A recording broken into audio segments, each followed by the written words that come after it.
the halal economy.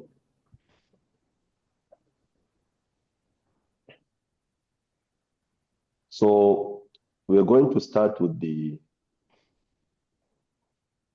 concept, where we identify the concept of halal as defined by some reputable authors and some relevant organizations as well. According to Qadri in his book of Halal Food Production, Handbook of Halal Food Production, he defined halal as a holistic approach to food safety, hygiene, and ethical sourcing, aligned with Islamic law. The SMIIC, which is the Standard and Methodology Institute of Islamic Countries under OIC, which is the Standards and Metrology Institute for Islamic Countries, defines the halal economy as a system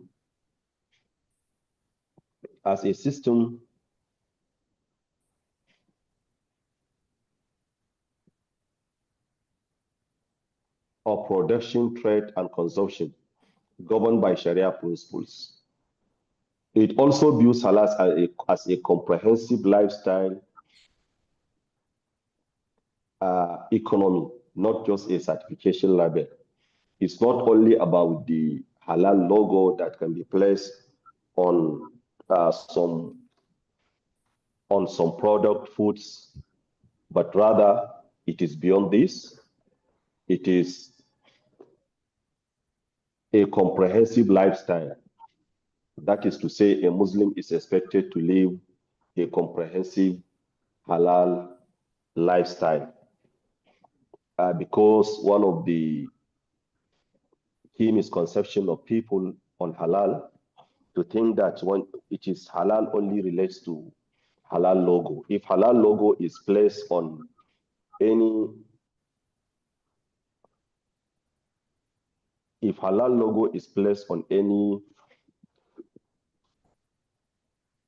product, that means it is halal. So SMIIC looks at it as a comprehensive lifestyle. A Muslim is expected to distinguish between halal and haram in his entire life, be it personal, be it financial, and be it social. So even the source through which you earn the funds that you buy the halal foods, it has to also be halal. That's why it is a comprehensive lifestyle, not just a certification logo that can be placed. Dinar Standards and Salam Gateway, in their State of the Global Economy report, they define halal as a dynamic ecosystem of ethical products and services consumed by Muslims, spanning food, finance, fashion, travel, media, and pharmaceuticals. All these are areas where halal is also relevant. The Islamic Development Bank positions the halal economy as a driver of inclusive growth, especially in developing countries. It advocates for halal as a tool for poverty reduction, job creation, and sustainable development. It also considers it as an halal entrepreneurship and SME development through funding and policy guidance.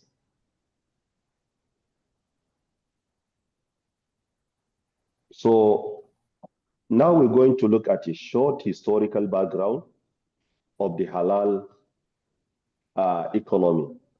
And on this, I divide it into about 3 stages of development: the founding period, the formative period, and the development period. Please, can you move to the next slide? Yes, that one. And the formative period. So the founding period dates back to from 1950s to 1970s, which signifies the emergence of halal trade.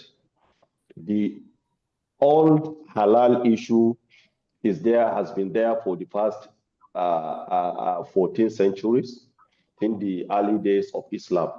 So it's not a new, but the principles are there.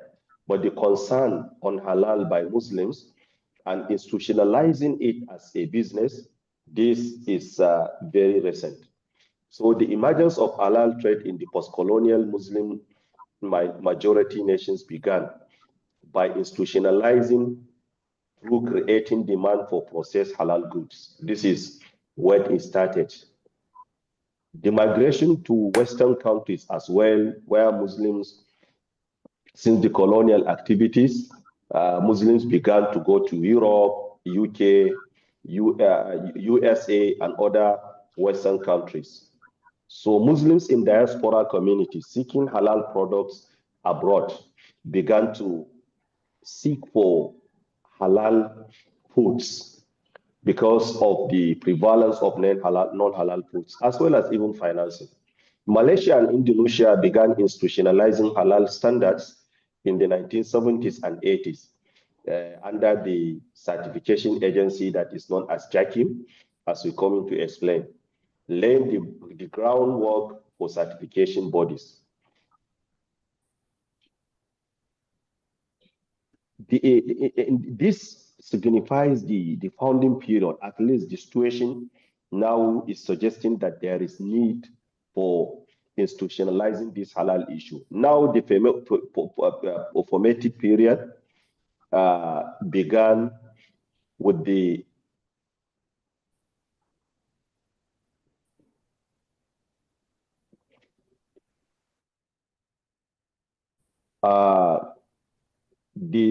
period started with the establishing of the institutes. I think there is a short miss-off here. The Muslims in countries like Malaysia and Indonesia began to institutionalize halal products in 1970s and 80s, laying the groundwork of the certification bodies. Malaysia introduced MUI, so also Indonesia introduced MUI, while Malaysia introduced JAKIM, Jabatan Kemuajan Islam Malaysia, that is Department of Religious Studies. They were the one who spearheaded the institutionalization. The rise of halal certification began with the establishment of these authorities. For example, JAKIM, MUI, IFANCA in USA. So from there, halal expanded beyond the food to include pharmaceuticals, cosmetics, finance, and tourism. So all these areas are now begun to have concentration or consideration on halal. Currently, the current trends under the globalization and diversification from 2010 today, halal economy become a multi-trillion-dollar global market driven by digital platforms for halal e-commerce. Also, the Islamic fintech and ethical investment tools, modest fashion gaining mainstream appeal, halal travel with Muslim-friendly hotels and services. Non-Muslim countries like Japan, South Korea, and UK began investing in halal certification and exports because they have seen the potentials of halal economy. Therefore, halal become associated with ethical consumerism, attracting non-Muslim consumers seeking clean, sustainable, and cruelty-free products. And this is very important because Allah subhanahu wa ta'ala says, Ya ayyuhal ladina amanu, Ya ayyuhal nasu kulu mimma fil ardi halalan tayyiba. Halal and tayyiban, there are two components that are prevailing in halal certification, because when it is halal, it is not enough, it has to be tayyiban.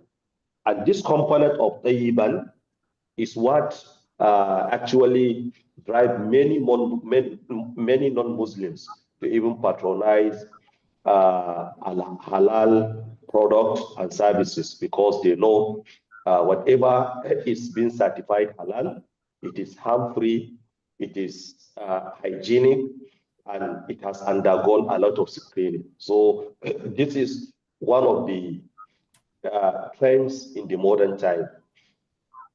So currently, halal economy is projected to reach 3.36 trillion by 2028. That is in the next 3 years, with Islamic finance asset hitting 7.53 trillion, which is a very huge amount if you convert it to any local currency. So another aspect that also assisted in the development of halal is the integration of blockchain for traceability, AI for certification, and mobile apps for halal lifestyle. This is very important because of the acceptance many people have seen in the halal sector. They resort to many fraudulent halal certification logos that are not certified. So there are so many mobile apps now that can be used to verify whether this product is really being certified halal by a halal certification authority that is recognized globally.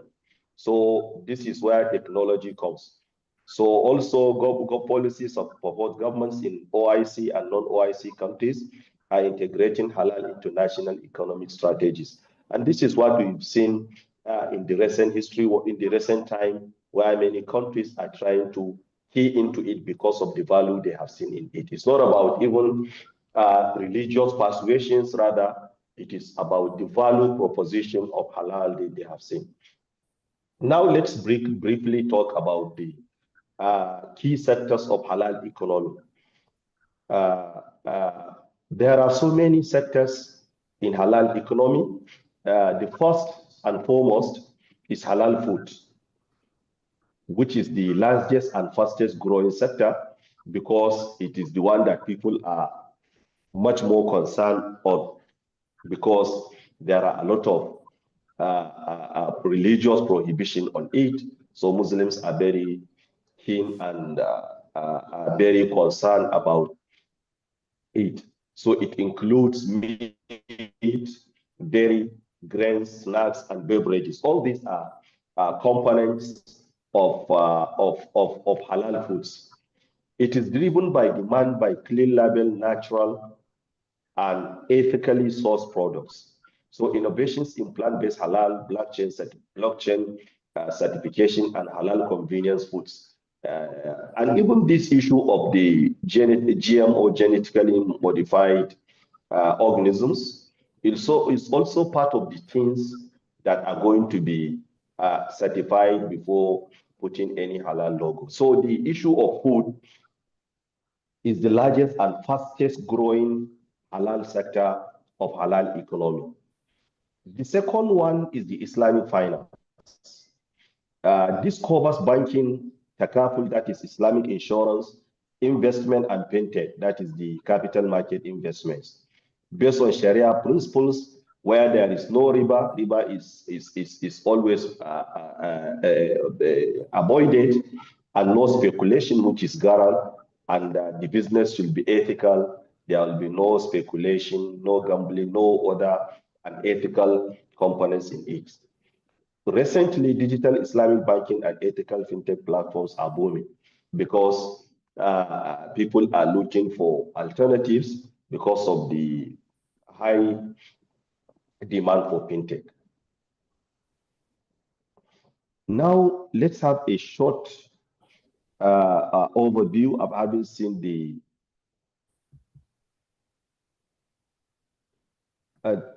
after Islamic finance, the next sector is the modest fashion, which includes hijab, abayas, long dresses, and modest menswear. It blends religious values with global fashion trends.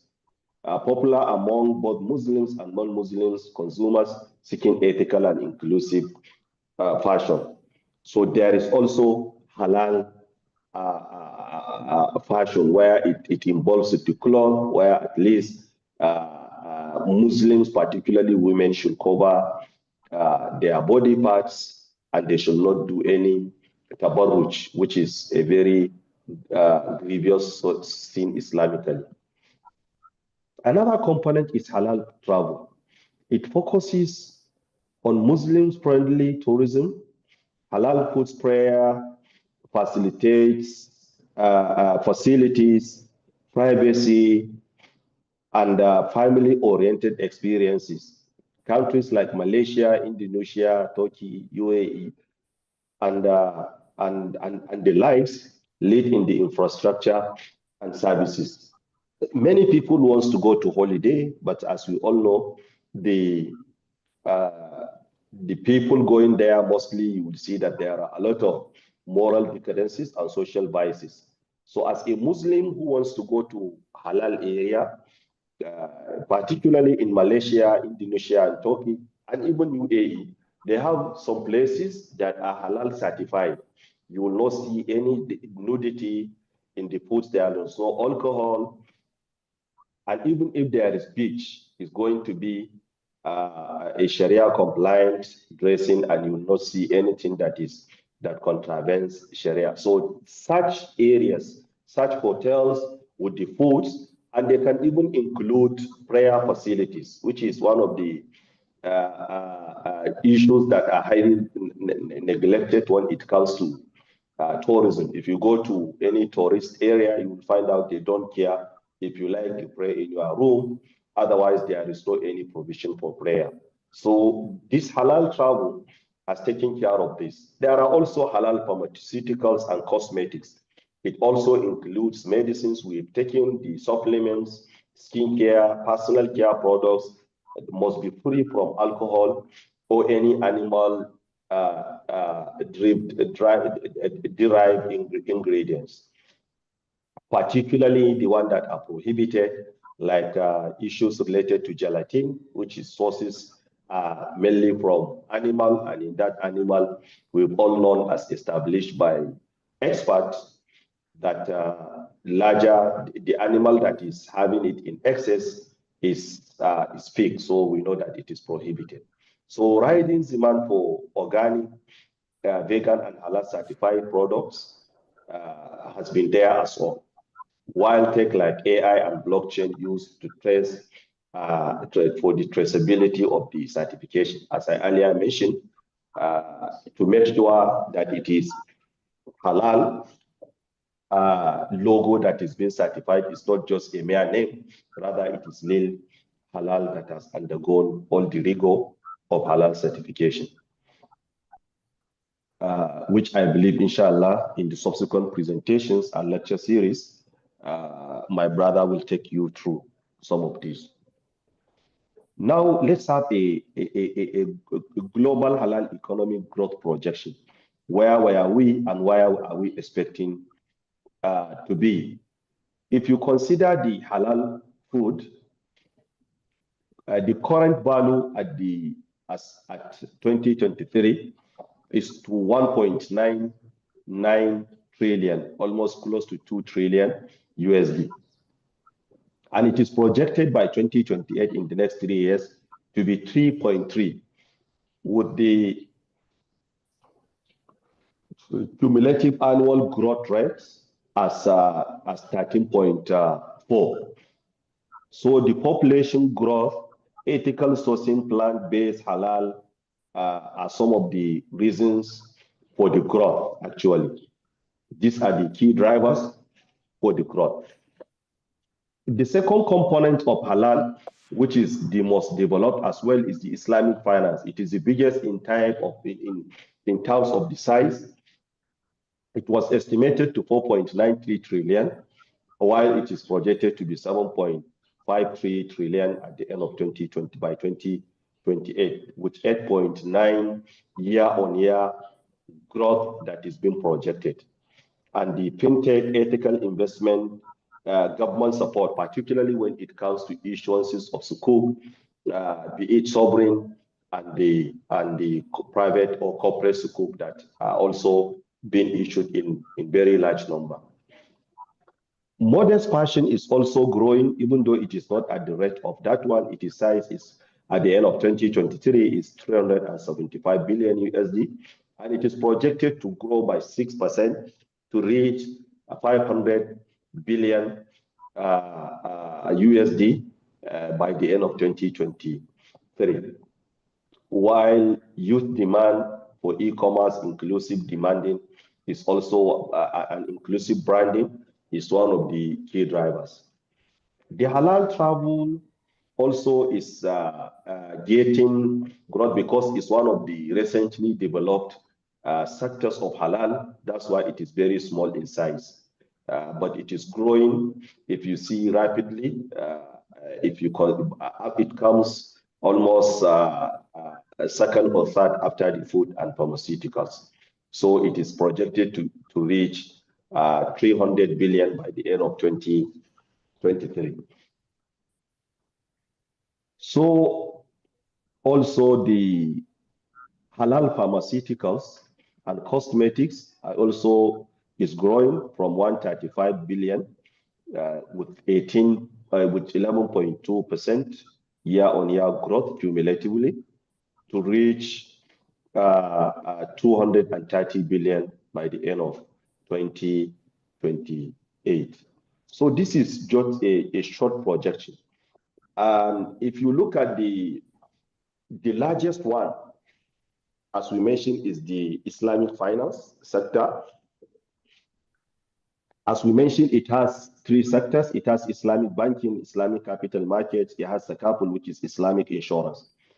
The year-on-year growth is 6.1 for the banking, is 6.9, while the Islamic capital market has 6.1% year-on-year growth, and the Takaful has 16.1, even though it's the smallest, but it is the most rapidly growing. It is size of the share is just 0.9 as against 29.8 of the Islamic capital market, and the largest one in terms of size, 69.3, which is the Islamic banking. So if we look at the asset under management, if we narrow it, we'll see that the countries that are actually been embracing it, and it is growing rapidly. If you look at the Gulf Cooperation Council, GCC countries, you can see that it has about 53% of the total share of the Islamic funds.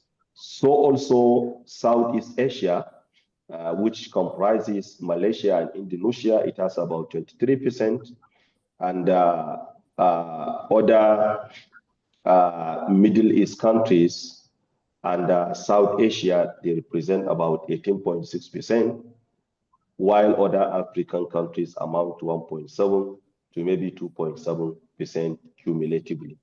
In total, this is the projection of one of it. So also, this is also showing the year-on-year growth of the Islamic financial services in the total asset from 2020 to 2024. It grows from 2020 from 2.7, in 2021 to 3.06, and to 2022 to 3.25, and in 2023 to 3.38, as we earlier highlighted. And recently, according to Islamic Finance Situation Report issued by the IFSB Islamic Financial Services Board, it grows to 3.88. As I mentioned, the growth projection is at the is going to be 7.53 by the end of 2023 because of the growth and the demand for it. So this is the global year-on-year growth of the Islamic finance, which is the largest by size, even though the halal foods is largest. And I believe this component of Islamic banking is not the one that we have much concentration, but if we are talking about the overall Islamic finance, Islamic or halal ecosystem. So it also includes Islamic finance.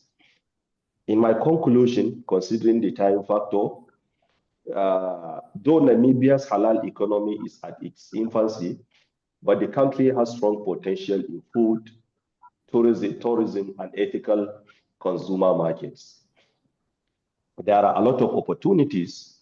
If you look at the tourism sector, the natural beauty and the wildlife offer potential for Muslim-friendly travel packages.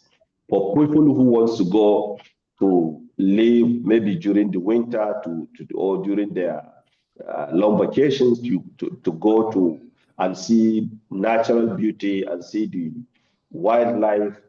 If there are halal-friendly packages, definitely Namibia will also benefit from it. In agriculture, with the livestock industry, it could become a halal meat exporter if the certification and infrastructure are developed. All what it requires is to have a certification authority that is being recognized by the targeted export countries. Because if we look at it, we'll find that the countries that are leading are not even Muslim countries. Brazil is leading in halal export, actually, while it is not a Muslim country. So if you look at this, you will actually realize that the issue has nothing to do with the size of the country, or even with its religious inclination. Whether the percentage of Muslim there is high or low, you will find that some countries with even less than 5% of the Muslim population are growing when it comes to halal export, actually. So if countries, as I said, if countries like Australia, Brazil, the largest country with the halal export is Brazil, followed by Australia, then India, then you include Malaysia and Indonesia, which are the Muslim countries. Then Thailand is also part of the countries. They have over 6 billion export annually for the halal, usually to Middle East. You also have United States of America is also halal meat and pharmaceutical halal exporter. So also China, so also France, and of course Pakistan, which comes at the number 10 country. I think this projection is missing in the slides. Maybe it is omitted. The one I share with you is not the updated one. The savings did not capture it, so maybe I will share another one later. So in a nutshell, what I'm trying to say here is that this halal meat export is a very it has a lot of economic value if they are well tapped. With the certification from a recognized body and the infrastructure that are to be provided, which includes the institutions needed. One, establishment of a halal certifying authority, which is halal certification body. It can be private and it can be governmental.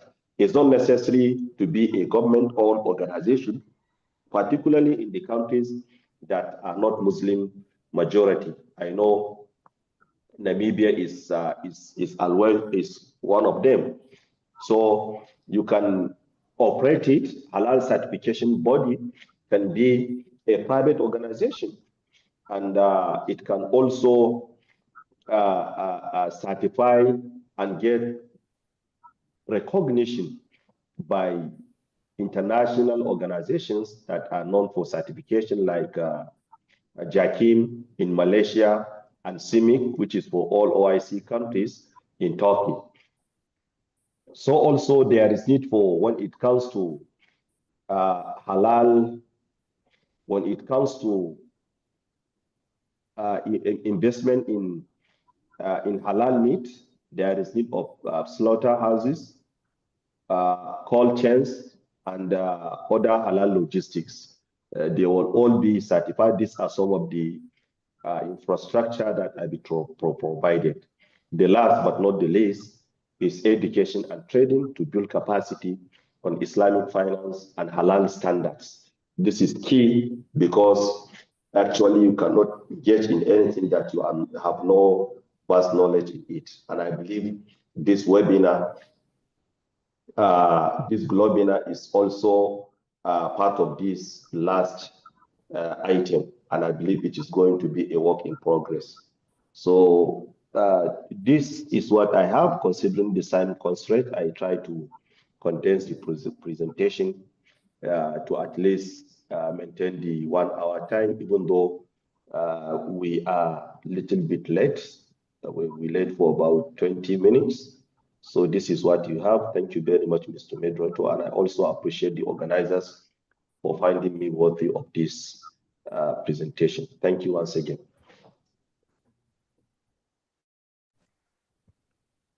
Well, thank you, Prof, for that very scientific, very informative, in fact, presentation. I think we really got an overview of the industry.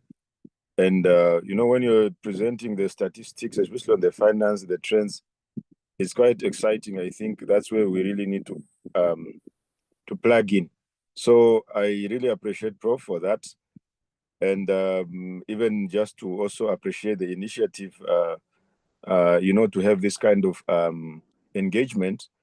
We are leveraging technology to learn, but also to connect and also to actually network, because I believe this has to go beyond academia, where we should be able to really come up with institutions, especially in Namibia, where things are really at a very infancy stage. So, yeah, so I just want to really appreciate Prof for that very powerful presentation. And I believe we all benefited, those of us who are online. And also the fact that it's being recorded, we hope that others also will be able to actually benefit as well.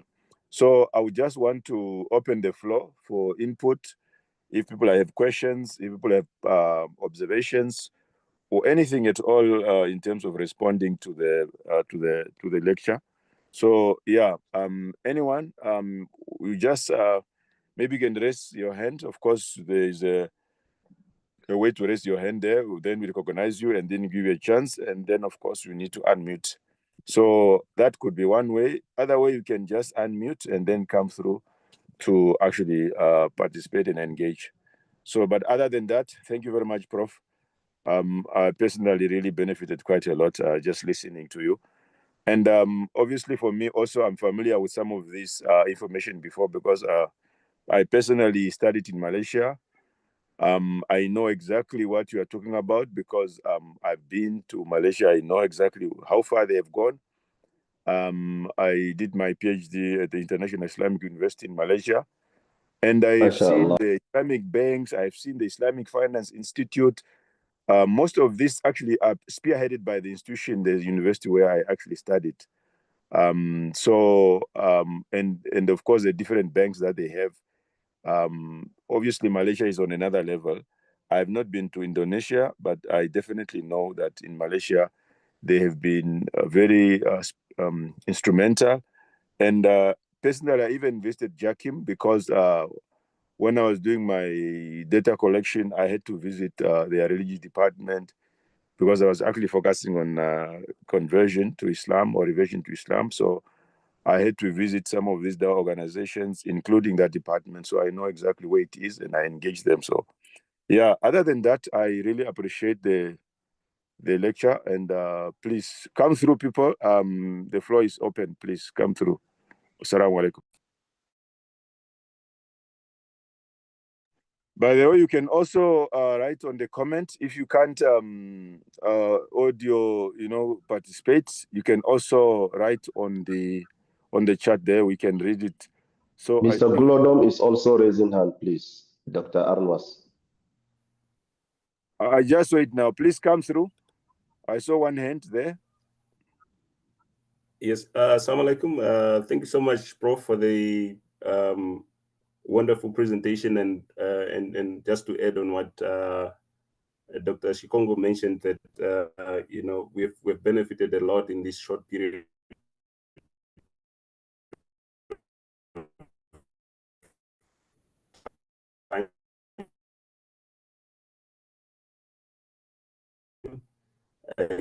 is on to say, where do we start? Been spectators for a very long time in this part of the world, and right now we are at the point where we see that we can participate, and we also see that there is willingness from the government side in terms of working closely with international organizations in the Middle East and the rest of the world, including also now eyeballing on the halal economy, and we are then in the position are supposed to facilitate that process in a way. So I know that it's a long to take us a long discussion, but perhaps in short few words, what would be our starting point to actually establish a recognized halal economy in the country, in addition to the dialogue that we've started? Okay, thank you very much, Mr. Glodon.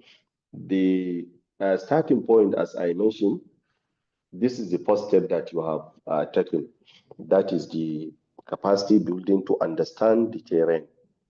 So by the time you get acclimatized and at least understood the general outlook and trends in global halal, then you now focus on the internal recognition, because you must be certified locally by, or recognized locally by the similar national body or agency, whatever name that is responsible for certification of, for example, foods.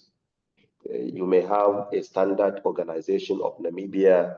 You may have a department of standards, department of certification and supervision of food safety, hygiene departments, whatever, regardless of the name. And I believe in every country there must be this type of organizations. From there, you get the recognition there, and mentioned by Dr. Shikongo that even the government, there is a little bit goodwill, which is very important actually. If there is buy-in from the government, so you can easily be recognized internally. So from there, you will begin to establish, and I suggest in your context, considering a Muslim minority country, to go a private way, a private halal certification body or authority, which is recognized by the government first. From there, you begin to actually certify some products internally. Then from the internal market that you've been recognized, then from there, you move to the global halal ecosystem, where you can also export the products with your logo being certified, and it will be accepted, which is going to be a very source of revenue to the government because of the export activities that will be engaged in.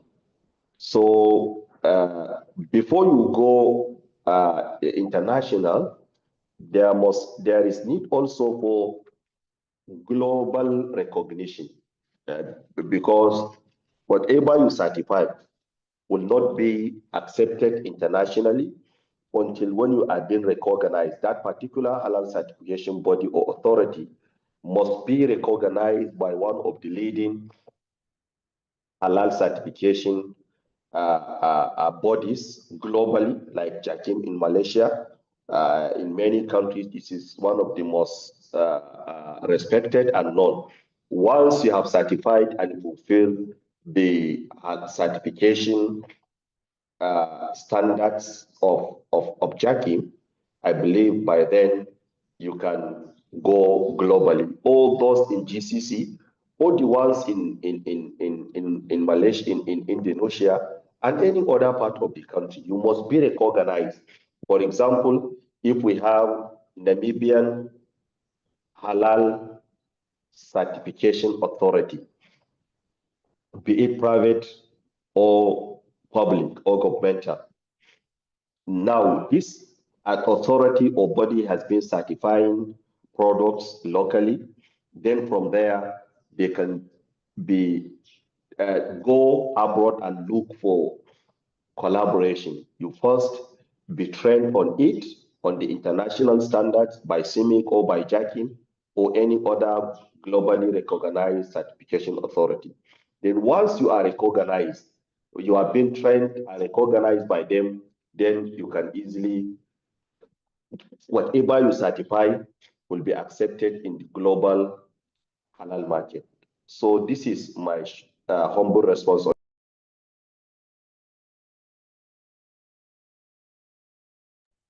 Great. Well, thank you very much, Prof. I believe that actually helps to just give us some food for thought there and some homework to do.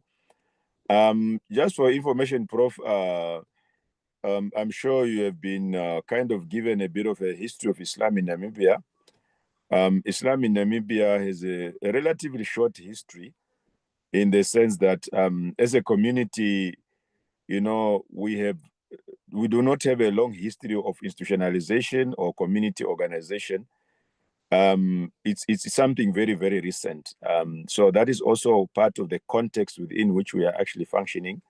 So as we are always saying, is that Islam has not been in Namibia for more than 60 years in terms of serious, organized and institutionalized sort of presence. So that is already the indication where we are at. However, because we were under South Africa, we were introduced to the halal concept through South Africa, because obviously we know Islam has been in South Africa for more than 300 years. And way before independence, there were organizations, specifically the very first and the most famous is MJC, Muslim Judicial Council from Cape Town. They've been mainly involved in the halal certification of meat, especially with one of our most famous beef producing company in Namibia. In fact, that's where we have also some of the brothers Muslims who are working there. And then, of course, recently also we had NIHA locally here as one of the organizations that are involved in halal certification. Namibia Islamic Halal Authority. There is another organization that is established. But these are all sort of new organizations. And then, of course, we also have from South Africa, where we had some other organizations that are also involved, basically like competing with MJC. So, but there is a base now in Namibia. And of course, recently also NHIC has been coming in this space. And I'm sure Sheikh Chipanga can possibly say more about that, because recently they also undertook a trip to South Africa to basically establish some collaboratory type of linkages so that we can start with capacity building. Because without human resource development, you can't even talk about infrastructure and all these other advanced stages. So, but Alhamdulillah, we now have the awareness. I think that's where we are at, really. We are at an awareness level, because we know not only that it's financially and commercially lucrative, but it's important, as we have defined, that halal is not just about meat and food. It's a comprehensive concept, and it has now been actually developing and disaggregating in terms of making sure that we also look at other aspects, not just food. And I'm happy that from what you have given us in terms of sectors, we can clearly see that this is a very broad concept. So yeah, in Namibia, we really need a lot of support from established communities like yours in Nigeria, in so many other places. Because of proximity, we've been mainly linking up mainly with South Africa, because South Africa is highly organized in terms of its Islamic activities. And that's how really the concept of halal became well known in Namibia. It's mainly through South Africa. But I'm happy that now even the embassies, they are also coming through. For example, the Malaysian High Commission, especially the previous High Commissioner who was here, was really a very dynamic man. He has even tried to bring the halal economy aspect into Namibia. But of course, unfortunately, he left a bit early. We hope that the new one also will pick up from where the other person left off. So, but yes, it's a long way ahead. But I think having started with the awareness and capacity building, I think we will be moving into institutionalization very soon. So, especially building on what is already on the ground. Because at the moment, there is no real coordinated type of one central structure. And obviously, that is the nature of how human beings start. We start with our own little thing here. You have some solo activities and initiatives. But I think at some point, we'll have to nationalize them, coordinate them better, and even consolidate them. So I'm happy that at least this seems to be the direction we are moving in. So I see Sheikh Chipanga, his hand is up. Please come in through, Sheikh. Bismillah. Bismillah. Assalamu alaikum, ikhwatu fikiram. Alhamdulillah. No, thank you very much for the informative session we have. We are very delighted and happy to learn, really. Namibia, especially, I think we can really benefit from agriculture and tourism. Tourism is already there. It's only that it's not guided. I think the agriculture is there.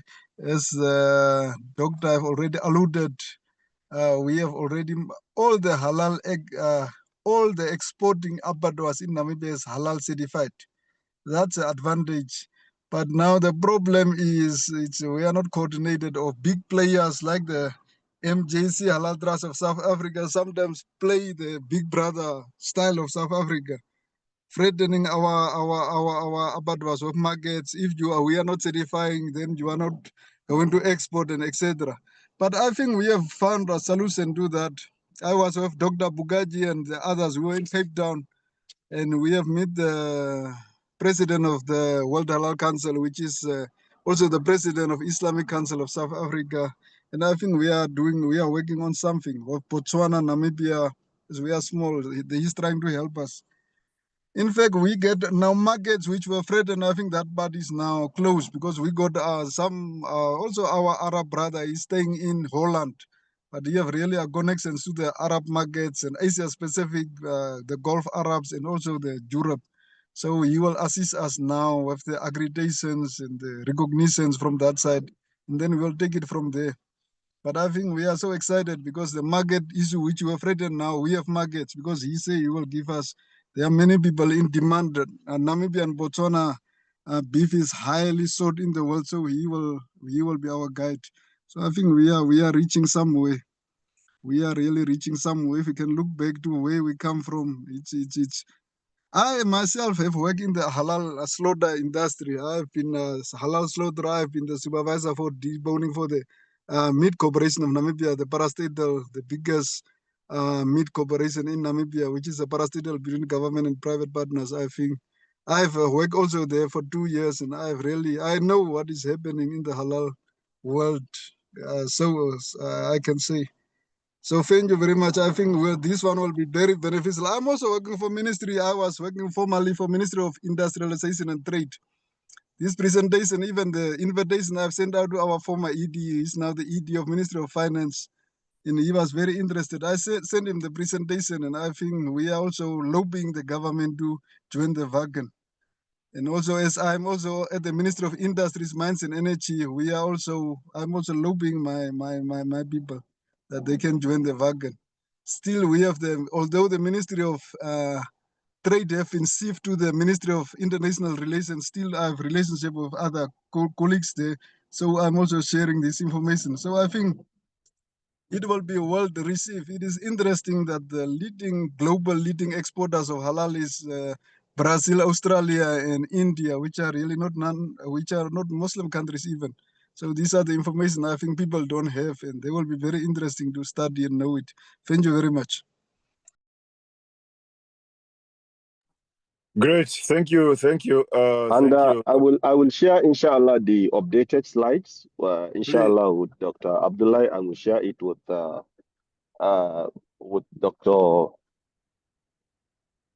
Shukongo, inshallah.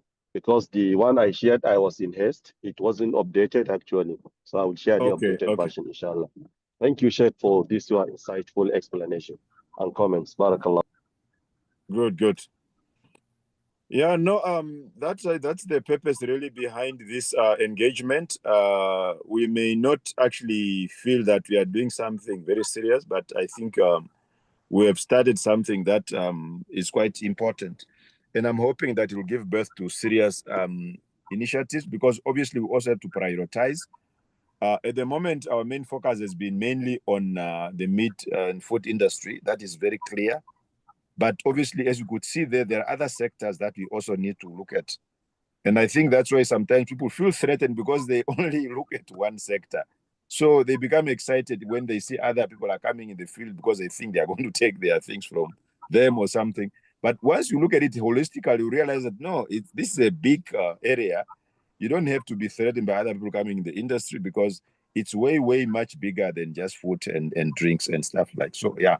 So I think this is really good for our people. I wish we could actually attend more, especially in terms of the audience. But I think this is how things start. Especially now that we have recorded it, we must obviously share that so that other people can also benefit, even those who could not attend. But yeah, thank you very much, Chipanga, for your input. And I think we need you to let us more know what exactly you people have been up to. What are those agreements that you have signed? What are the implications? How can we support each other? How can we come through? Because the moment is that once we go beyond this solo sort of phase, we'll be able to synergize and actually coordinate and really create a critical mass and speed up the institutionalization of some of these things. So, but I think these are very noble initiatives, and we pray that Allah accept from us going forward. So I don't see any other hand. Is that now maybe the way to conclude? I have a hand. Yes, my brother. Yes. Yeah, please, brother Seblon. Bismillah. Nam. Thank you so much. I'm back again with another follow-up question. What I see, Prof, in this part and of the world is that we have sort of like a chicken and egg type of situation. We have started some things, and then at the same time, the situation is also demanding us at the same time to sort of provide some other relationships that would then help us to persuade the decision makers. Because then if we are going to these people without anything, it also takes a long time. So we are in a position where we are supposed to have sort of like a top-down approach and then also a bottom-up approach, which then also brings up the sense of urgency to establish those international relationships, some sort of MOUs, big brother type of situations to help us to get these deals with respective parties. Whether it's academias to introduce short courses, for example, with universities, or whether it's to engage the government to in terms of policies and so on, or the private sector.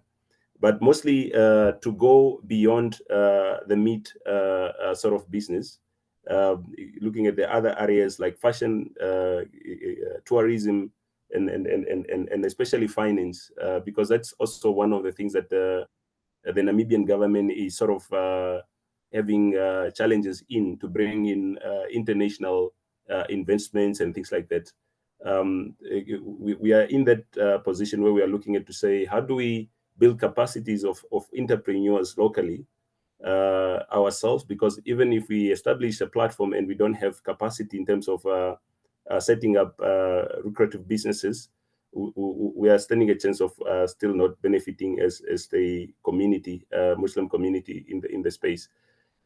In that regard of especially investment, finance, other sectors that might not really require a lot of policy-related issues, how can perhaps we can move faster? How can we move faster on that aspects where there are already certain things happening? We just need to connect them to the right partners internationally to fasten the process. Okay, thank you very much, brother, for this question.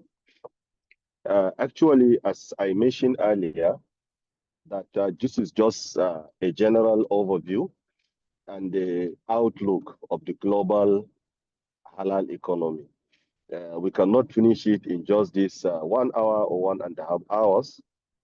It is a very long process where we require a lot of engagement.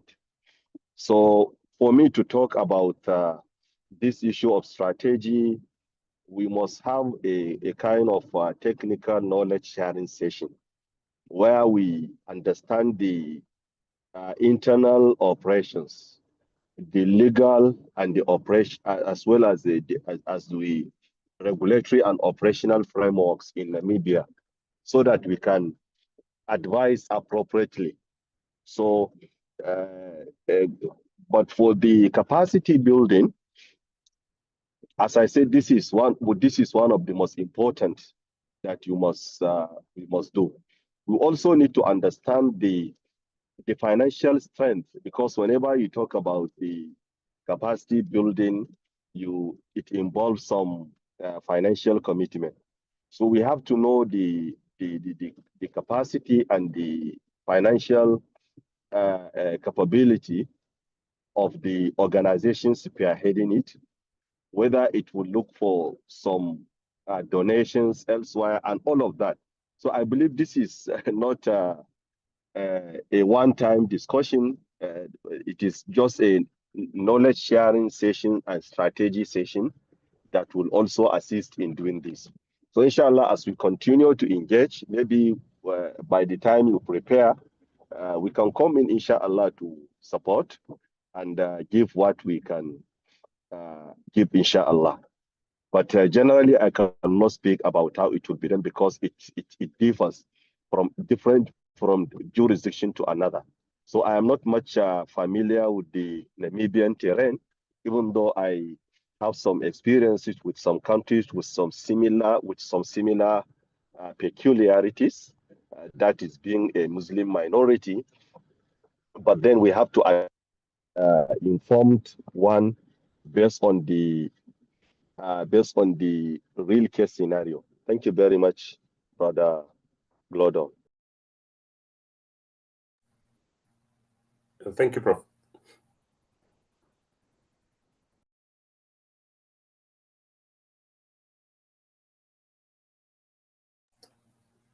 Back to you, Dr. Shikongo.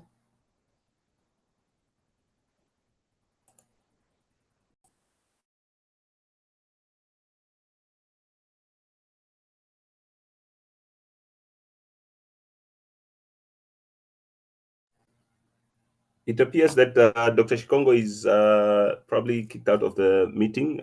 Maybe he's having internet issues. But I also see that we have come to the end of our session. It's 18:30. I would like to really thank Prof once again for giving us this lecture. We've learned so much. We also have the presentation that you presented. We look forward to the updated one. But we are going to go through, and we also see that your email is also on the slides. Perhaps we will also send you some requests or clarities. Okay, no problem, inshallah. I will share. You can talk to me either via email or via my phone number.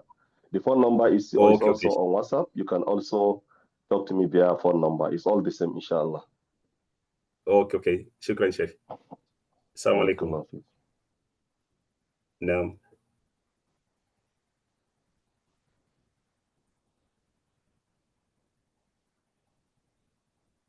Sheikh Shipanga, is something that you would like to add, perhaps in closure, before we end the meeting?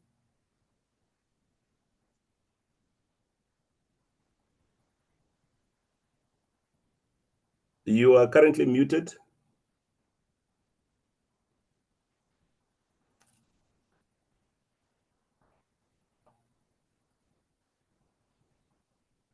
Sheikh Lamido, is there something that you'd like to add?